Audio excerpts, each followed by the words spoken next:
This is our new baby.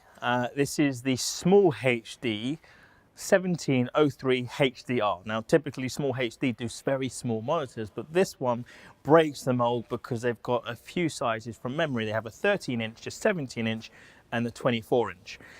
The thing I love about this location monitor is that it's so well made, robust, with a cool handle that we have yet to use. But on the back here, we've got a brilliant handle which just enables us on location to pick up the monitor, carry it around with us, nice and effectively. You're probably looking right now at the V-Lock battery that I've got mounted on the bag. This one of the great things is that you can power this without needing any mains power. So we can run it off the mains, but this is an additional extra. It's a cheese plate with the V-Lock plate, and then of course you may end up having your own V-Lock batteries that you can use on here as well. So it becomes a very, very complete solution.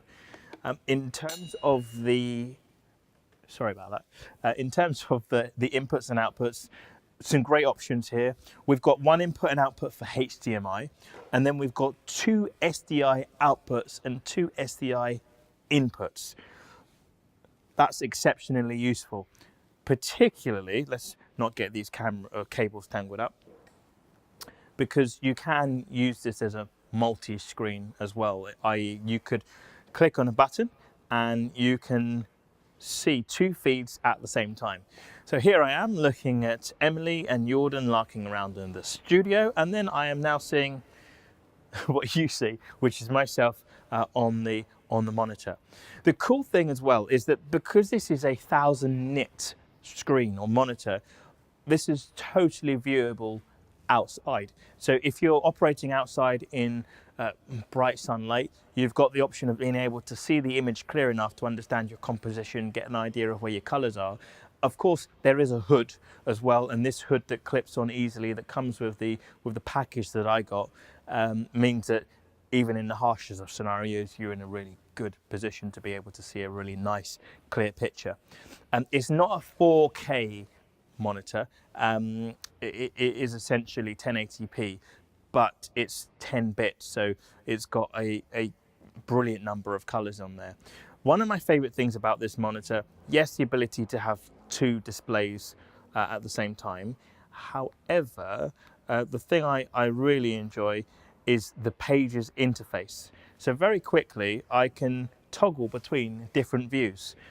Here we have false color for exposure, which a number of you will be familiar with, but this is very, very useful when you're looking at your exposure, your light ratios, getting consistent light setups from one scene to another. The other brilliant feature that it's got is the ability to load a scene with LUTs. So here's an image with a LUT applied, and of course I can toggle and I can see the scene without the LUT applied. And because it is HDR, I get a really good idea of what data the camera is recording in terms of the overall dynamic range. And with LUTs, what I did is I went into DaVinci Resolve, I took some of my footage, I gave it a very light grade, and I exported a LUT from DaVinci Resolve, loaded it straight onto the SD card, which comes, you can use any SD card, but smallHD provides you with one. And I literally just leave this inside the monitor. And that means that I'm in a position to load the LUTs on. So if I go into LUTs, there's no LUTs, and then I can also have a LUT very quickly applied, toggling on and off. But if I was to go to here, and I'm going to go up to my tools, I'm not massively familiar with all of the menu settings. I keep discovering new ways of operating the monitor, new ways of getting access to different features. So excuse me as I fumble around with a vague idea of where to go, but it should certainly give you the idea. I'm going to go into looks, and then I can toggle through the looks.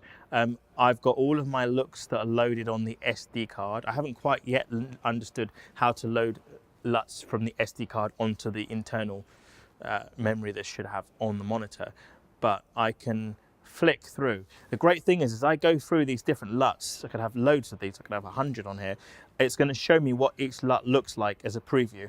So I can choose the look that most reflects the creative direction of the piece that I'm working on. So I think that one looks fantastic. That is going to be the LUT that I end up operating with. And then I've also got another LUT there. These P1, P2, P3, P4 are saved presets. So you can go through, make modifications to each page, and then you can toggle between those options very quickly. So I know for me, I've got P2 with false color.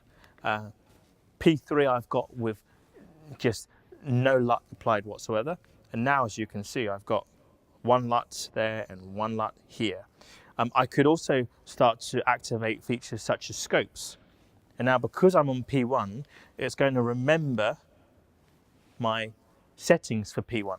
So you can go in, click on P1, modify it, get all the options you want in there, from waveforms through to vector scopes, and then go to another view that shows you exactly what you're looking for. You can toggle between the different views quickly and efficiently. And this multi-screen view, I can now click on, and now I'm on showing and highlighting this particular screen. I, from memory, can change the input for this highlighted region of the screen, and I'm going to change it to the same input as quadrant 1. So now if I go back, oops, multi, let's go into multi again. I can now have one with a LUT and one without a LUT, playing, showing me live two different versions. So if I wanted to look at this from a DOP point of view, then understand how it might look once it's graded, I could watch it all on the same screen at the same time.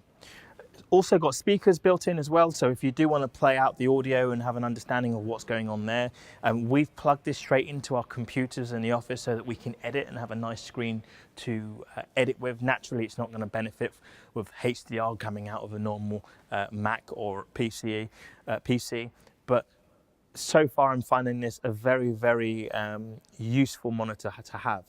Referencing very quickly. If you have something on screen, let's say like this, and I want to capture this as a reference, I have just captured the screen straight to the internal SD card. I could then go to another collocation and I could say, do you mind loading up for me what we did on the other location? We could then bring that still up. And then I believe from memory, we can also choose how the opacity of that particular image in relation to a live feed coming in. So what I love here is the absolute flexibility, the ability to change and customize the monitor to suit you in a really kind of strong and robust shell. That is the smallHD, kind of smallHD 1703 HDR.